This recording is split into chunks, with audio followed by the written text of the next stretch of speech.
শিরোপা জয়ের লক্ষ্য নিয়েই চ্যাম্পিয়ন্স ট্রফি খেলতে কাল দুবাই যাবে বাংলাদেশ ক্রিকেট দল।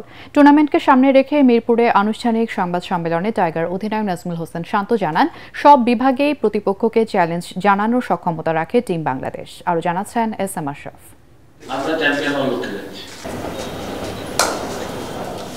নাজমুল হোসেন শান্তর এমন কথা নিশ্চিত করেই অবাক করার মতোই।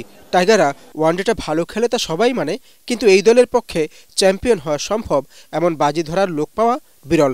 তবে অধিনায়কের ব্যাখ্যাতেও যুক্তি আছে। এখানে যে 8টা টিম আছে, 8টা টিমই ডিজার্ভ করে চ্যাম্পিয়ন হওয়ার জন্য এবং এই 8টা কোয়ালিটি, এবং আমি বিশ্বাস করি আমাদের টিমের অ্যাবিলিটি আছে।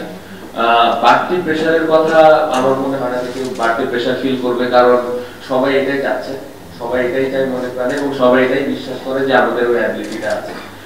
আমাদের রিজিক আল্লাহ কি লিখে রেখেছেন আমরা জানি না, বাট আমার কাছে মনে হয় যে আমরা ওইভাবে মেহনত করতেছি, ওই আমাদের অনেস্টির সাথে আমরা কাজ করছি, এবং প্রত্যেকটা প্লেয়ার বিশ্বাস করি যে আমরা ওই আমাদের যে লক্ষ্যে পৌঁছাতে পারবো।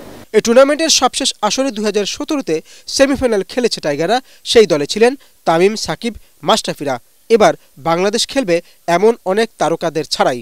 যে 15 জন ক্রিকেটার এই স্কোয়াডে আছেন, আমি 15 জনকে নিয়ে খুবই খুশি এবং কনফিডেন্ট যে এই 15 জনের ভিতরে যেই খেলবে সে মানে একা হাতে ম্যাচ জিতাতে পারে, ওই অ্যাবিলিটি সবার আছে। So I am quite happy যে স্কোয়াডটা আমাদের আছে।